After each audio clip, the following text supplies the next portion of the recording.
It's another beautiful summer day in Myrtle Beach, and we're back with another episode of Behind the Seams, presented by Bummz Beach Cafe and RipTydz Oceanfront Grill and Rooftop Bar.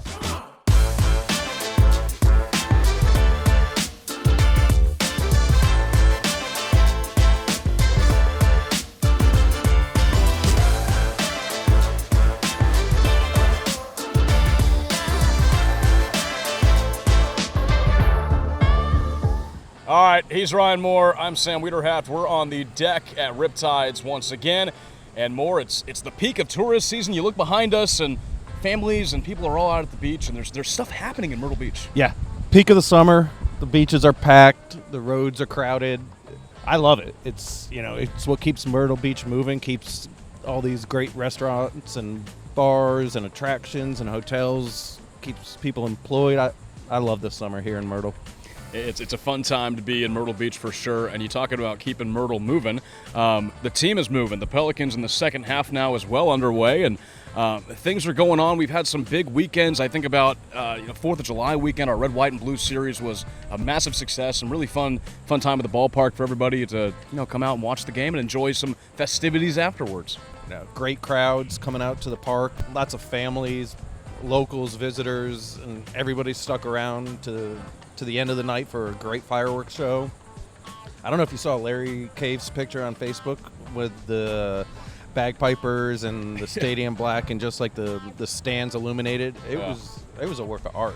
The bagpipes were sick. I'm There's a never a bad time guy. for bagpipes. No, I love bagpipes. It was something. It was certainly a spectacle.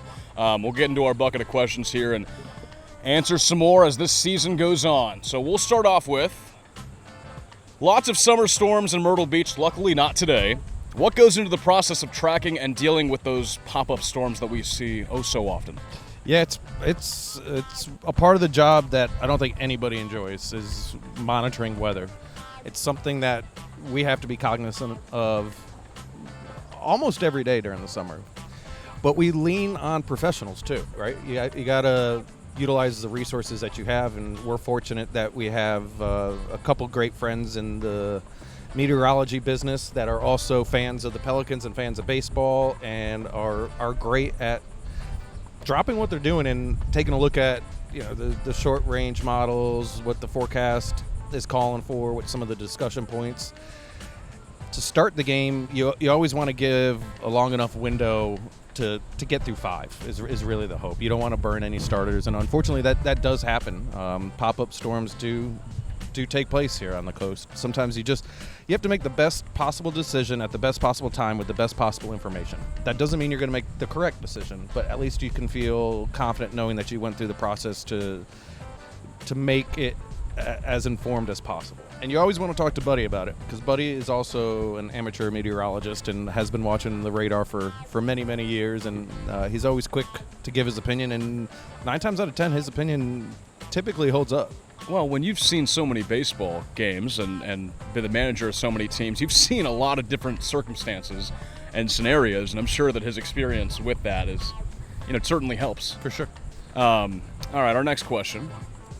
Now, this is an interesting one because it's very broad, which I kind of like. What is the most incredible thing you've seen on a baseball field?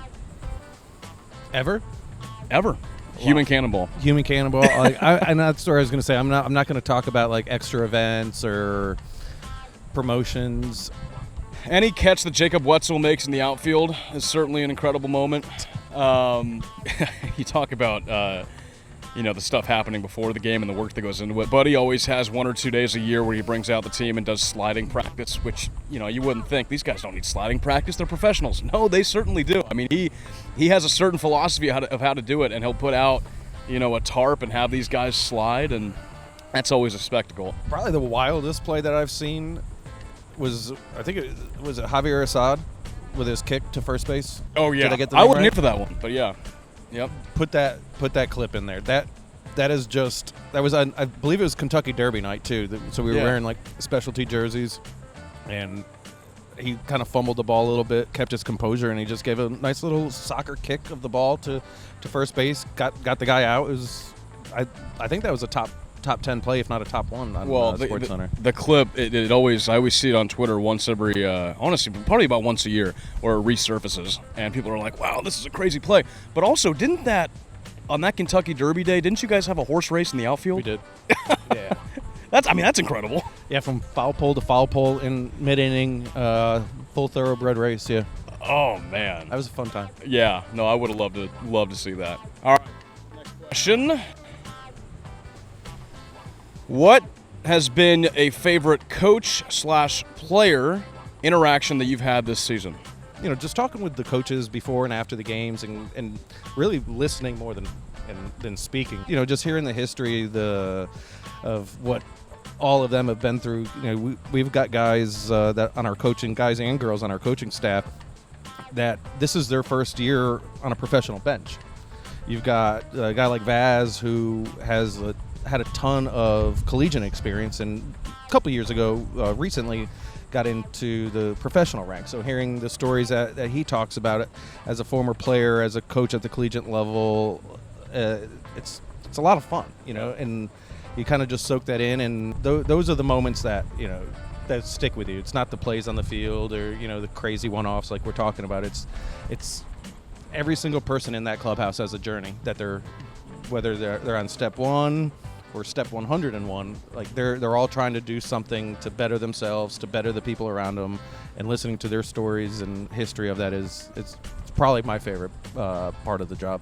That's the best. Yeah, I would agree with you. I think that's my favorite part of what we do. And I got a few that come to mind that I think of was just recently.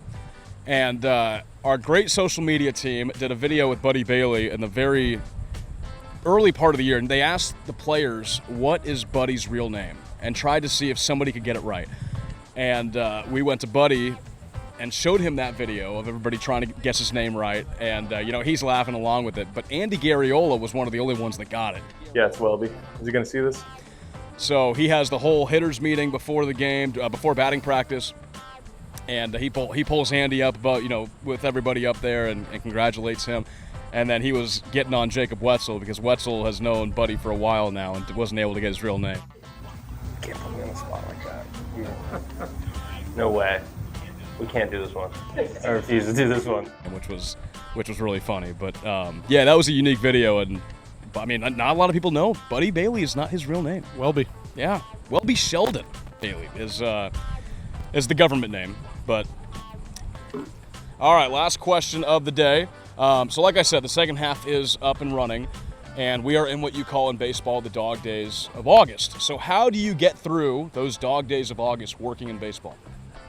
I don't find the dog days of August to be that hard. I find the misery of May, like when, before the crowds flock to the beach, the weather seems to be wetter, and you also got, 70% of the season still to go. Yeah.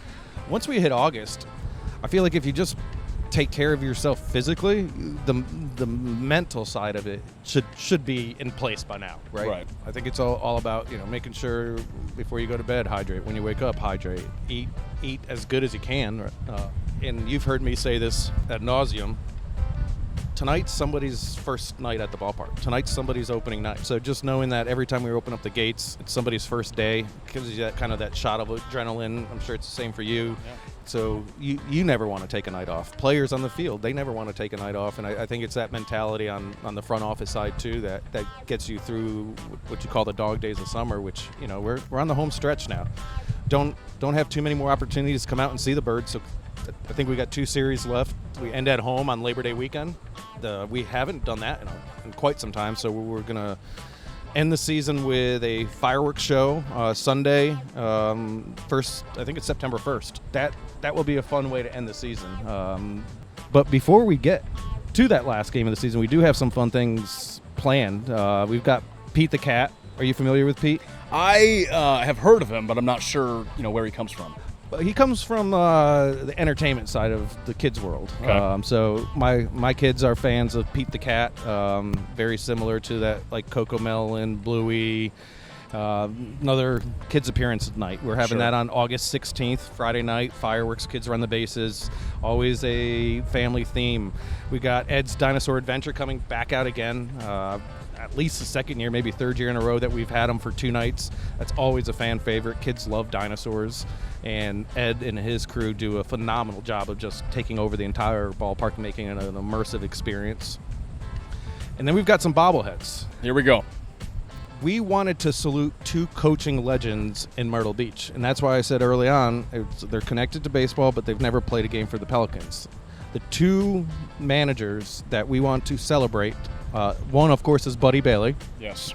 Very cool bobblehead with a win counter on it, so as the Birds win, you can continue to turn the dial on the amount of wins that Buddy Bailey has. By that point in time, he'll be in 3rd place for the most wins of a minor league manager. And then Gary Gilmore, Pride of Coastal Carolina, 2016 national championship manager. We used to host Coastal baseball at our ballpark while their stadium was being built, so he's always been a friend of the program, if you will. And so we're going to have a Gary Gilmore retirement bobble. Have you seen it? The beer bat? Yeah. With sandals, backwards hat. Yeah. The man is retired. He lives at the beach, and he's going to have a good time. That's how he is now. Yep. And then Buddy Bailey with the win counter. So we've got those 2 great giveaways. We've got 2 great family nights left. Come on out to the ballpark, see the Birds. Yeah. Two Myrtle Beach legends, Myrtle Beach area legends, but also 2 great coaches, but great guys as well. I've interacted with both of them plenty of times, and Buddy's great, obviously, being here. And Gary Gilmore, I love that we're saluting his career because he's done so much for this area in the baseball world and outside of that as well. So a lot of great events at the ballpark coming up soon as the season comes to a close. We're going to head there right now. That was another episode of Behind the Scenes presented by Bummz Beach Cafe and RipTydz, Oceanfront Grill and Rooftop Bar.